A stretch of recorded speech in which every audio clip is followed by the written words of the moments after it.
jambo twararyumvirije bashaka kiriko arabivuga avuga ukuntu hari abantu banyonora itunga ry'igihugu, hari abantu bagira igiturire, wumva umenga ariko aratumbera mu ntumbero nziza, wamenga agira atanga icizere, ijambo ritanga ihumure ritanga icizere ko abo bantu bivye canke bagira igiturire bagiye jo gukubitwa intahe mu gahanga. Mugabo uko yahejeje ijambo agaca avuga ko ababa baratwaye amahera, abanyonoye itunga ry'igihugu, akavuga bashaka agashiramwo uburorero, hariho urugomero rwo ku Mpanda yavuze, arongera aravuga rwa Kajeke, urugomero naho nyene rwa Kajeke, akavuga ko abantu bariye amahera yarajejwe kubaka izo ngomero bari hari kandi babiraramangana.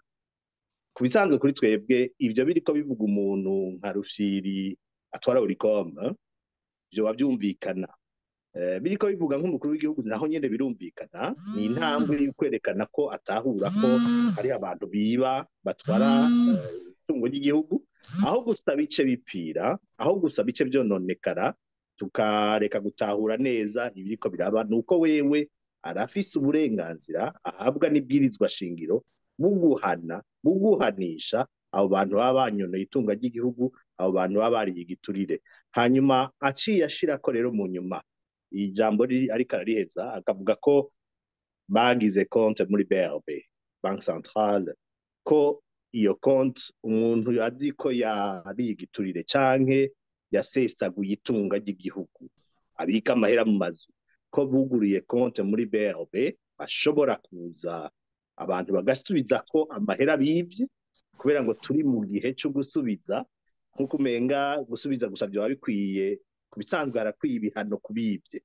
Agaca avuga ko kandundura nuko yaciye ashirako rero ko bobigira batarinze no kwandika izina ryabo, ngo aho muri ico gihe Imana ibibibona ubaheza bakababarirwa. Ivyo vy'Imana turemera abarundi, mu migenzo yacu turemera Imana, ni vyiza cyane, birimwo mu bintu bituma abarundi batagira umwiheburo, kwemera Imana. Muga mu butegetsi barafise ubundi bushobozi bokoresha atari uko Imana gusa yabibonye, kuko uwivye ategerezwa kumenyekana. Iyo konti yavuga ati abantu bazokwiyandike ku buryo ejo nibafatwa n'ubutungane bazovuge bati jewe ngibi ivyo nivye, ngaya amahera nasubije kuri konti yo muri BRB, ngaho cari kumvikana. Mugavuze ati bazobigira ntibavuge n'izina ryabo, bakazobigira d'une façon anonyme, ngo Imana izoba yabibonye, aho tuja muri vya bindi umenga yari yubatse igorofa, yari yubatse etage, yari yubatse umwizero mu mitima y'abarundi, mugaciye akuramo amatafari makeyi mu vyo yariko arakora. Nibice bituma ico cizero kigabanuka. Ariko ko abivuga ko ari abantu b'itunga ry'igihugu, ko ari abantu banyonora itunga ry'igihugu, n'intambwe. Mugabo ibica bikorwa, ivyo twari tumuzigako, ivyo twari abarundi bamwizeye ko, nuko biva mu majambo bikaja mu ngiro. Ivyo rero biracarindiriwe rwose. Umukuru w'igihugu tumenyereye ko avuga amajambo atandukanye n'ayahora avugwa ku ntwaro ya CNDD-FDD muri imyaka ya nyuma, amajambo atanga n'icizere na gitoya, ariko ibikorwa bikabura.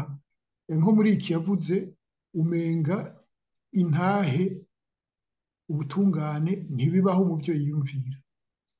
Ibyo mubona bifise ingaruka zibi? Nkuko bivuze nivyo, aya majambo y'umukuru w'igihugu yemanga ko ari abantu banyonora itunga ry'igihugu, nuko nari nabivuze mu ntango, avuga ko hariho corruption, hari abantu bagira ibiturire, ntitwari tubimenyeye mu majambo y'abatwara igihugu. Ivyo ntavyo twari tumenyeye n'ukuri. Ivyo nibaza ko umuntu mu vyo umuntu ashima yobishima. Mugaye ibikorwa ntibiheza ngo bikurikire. Hama mu vyo ategekanya nk'uko bivuze, ubutungane ku bisanzwe bwategezwa kugira igikorwa cibanze, bwari kugira niwo mushinge wa societe iyo ariyo yose, niwo mushinge twari dukwiye kubakirako kugira ngo twubake igihugu catwibarutse. N'ibihugu byose byateye imbere washaka ntibaba bariko bavuga, hariho abemera Imana, hariho n'abatemera Imana, ntibavuga ngo Imana izobigira tuzotera imbere. Mugabo umushinge wo kubaka igihugu hariho ubutungane butegerezwa gushirwa imbere. rero mu gihe havuze ko abantu bosubiza amahera bakabigira d'une façon anonyme bakabivuga bakabikora batanditse izina ryiwe, iyo ubwo ruhara rw'ubutungane ubwo ruhara rwo gushengeza abivye abivye rukomba amazi abagira ibiturire kubashengeza imbere y'ubutungane ucumenga arabikuyemwo. Tugiye mu bintu byari bikwiye kuba gusa mu isengero byo kuvuga ko Imana ibibona izobahana, byari bikwiye kuba mu isengero, ariko abatwara igihugu ego ni kwemera Imana ni byiza, mugabo barakwiye gutera iyindi ntambwe bakabona ko ububasha bahabwa n'ibwirizwa shingiro ari ubwo guhana, bakihaniza abantu bakora ibintu byo kwiba amatungo y'igihugu. Ivyo rero ntabyo tubona, ubutungane nta kibanza asa n'ubuha kuko avuze ko Imana izobibona kandi ngo tuzobabariranira, ubukuyemwo ko abantu ejo babwira ubwoba bati ntidushobora kwiba, kuko ashobora kuvuga bati ejo nagenzoshe ngenda ntanga amahera kuri ya konte d'une façon anonyme nta kizosubira kunkurikirana. Ivyo rero si igihugu bikwiye gutwarwa, siko umukuru w'igihugu akwiye kubigenza. Nibaza ko bamwegereye bamuhanura bombwira bati nk'uko wari mu Kirundi abantu bariko baravuga ijambo, umuntu bumva ari karata baravuga bati duga kwijambo. Arakwiye abantu bamubwira bamwegereye bavuga bati ego wari kuratangura ijambo neza, duga kwijambo no kuvuga ntute, kuko yari karavuga neza kubaka ijambo akaritegura neza kemanga ko ari mabi bisha kugwa mu gihugu. Abakwiye kuduga kwijambo ntaca agaruka ngo avuge ngo tubabaniranire ngo Imana irabibona, akaduga kwijambo akarishitsa akavuga atababikoze bazohanwa hakurikijwe amategeko. Nta kindi kintu akwiye gukoresha ataruka amategeko akwiye gukurikizwa kugira ngo inkozi z'ikibi abasuma n'abangushi bahanwe n'amategeko. Nta kindi kintu cyo mufasha gutwara igihugu niyo abashaka, kuko intumbera amajambo avuga hari igihe yotanga icizere mu Barundi, mugabo birakwiye kuva mu majambo kuko we warafise uburenganzira habwa n'ibwirizwa shingiro bwo gushira mu ngiro ivyifuzo imigabo n'imigambi yiwe. Nibaza ko n'ubutungane bukwiye kuba umushinge bukwiye gushirwa imbere kugira ngo bihe icizere abantu. Amajambo yegome ni meza, mugabo ubutungane burakwiye gukora kugira ngo abantu bahere ubwoba. Ajundi na perezida, ariko cyane cyane uburyo icyo biyabirije nibaza ko ari ukutubahiriza amasezerano y'Arusha, kuko niyo yari ashingiwe ko amahoro mu gihugu ari iby'ubutungane, ari ibyo gukingira abantu bose, bakumva ko inzego z'umutekano zibakingiye bose, ari ibyo gusangira ku buyobozi bw'igihugu. Ibyo nibyo Arusha yari yubakiye ko, yarimo n'ibyo by'ikiringo. Byinshi muri ibi byarasambuwe n'ibwirizwa shingiro mbere ryakomoka kuri Arusha rirahindurwa. Ntubona ko urugendo rukiri rurerure kugira ngo abarundi bizigire ubutegetsi uri aho cyangwa babone ko hari icyahindutse?